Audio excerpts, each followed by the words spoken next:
এই ভিডিওতে দূর থেকে দেখবো খাগড়াছড়ি শহর, আরো দেখবো ঝুলন্ত ব্রিজ, প্রবেশ করবো আলোটিলা গুহায়, দূর থেকে উপভোগ করবো খাগড়াছড়ি শহরের রাতের সৌন্দর্য। আসসালামু আলাইকুম, আমি মাসুম বিল্লাহ। খাগড়াছড়ি ভ্রমণের দ্বিতীয় ভিডিওতে আপনাদের সকলকে জানাই স্বাগত। ভ্রমণের দ্বিতীয় দিনে আমরা চলে এসেছি খাগড়াছড়ির অতি নিকটে অবস্থিত আলোটিলা পর্যটন কেন্দ্রে। মূল ফটক দিয়ে প্রবেশ করে কিছুটা সামনে এগিয়ে গেলেই চোখে পড়বে চোখ জোড়ানো সুন্দর দৃশ্য। দুই পাহাড়ের মাঝে সবুজ গাছপালার ফাঁক দিয়ে দেখতে পাবেন খাগড়াছড়ি শহরটাকে। দূর থেকে খাগড়াছড়ি শহরের সৌন্দর্য দেখতে দেখতে হেঁটে চলেছি ঝুলন্ত ব্রিজের উপর দিয়ে। ঝুলন্ত ব্রিজের এই পারেও রয়েছে অনেক সুন্দর আড্ডা দেওয়ার জায়গা। এখানে বসে আড্ডা দিয়ে কাটিয়ে দিতে পারবেন ঘন্টার পর ঘন্টা সময়। এবারে অনেকটা সময় কাটিয়ে অন্য পাহাড়ে যাওয়ার জন্য রয়েছে আরো একটা ঝুলন্ত ব্রিজ। দোলনার মতো দুলতে থাকা এই ব্রিজটা পার হতে গিয়ে বেশ মজা পেয়েছি। পাহাড়ের এই পাশটা এসে হেঁটে চলেছি নতুন গন্তব্যের উদ্দেশ্যে। আমাদের এবারের গন্তব্য আলোটিলা গুহা। আঁকাবাঁকা সিঁড়ি দিয়ে নেমে চলেছি নিচের দিকে। নামতে নামতে নেমে এসেছি আলোটিলা পাহাড় থেকে। পাহাড়ের ঠিক নিচেই অবস্থিত আলোটিলা গুহার প্রবেশ মুখ। গুহার প্রবেশ মুখে বেঁধেছে শত শত মানুষের ভিড়, আর ভিড়ের মধ্যে লাইনে দাঁড়িয়ে আস্তে আস্তে প্রবেশ করছি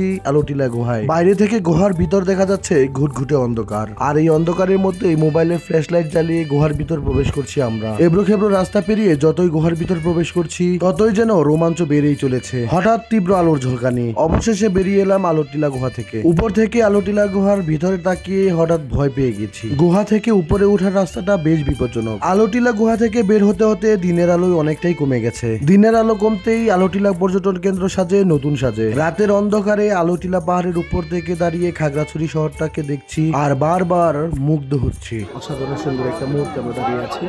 সামনে থেকে আসছে খোলা হাওয়া, একেবারে শীতল হাওয়া মনটাকে আরো শীতল করে দিচ্ছে। এমনিতেই মন খারাপ, তারপর এই পরিবেশে থাকলে মন ভালো হওয়া ক্ষণিকের বিষয়।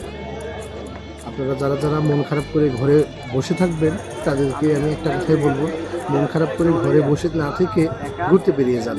আশা করি মন ভালো হয়ে যাবে। ধন্যবাদ সবাইকে।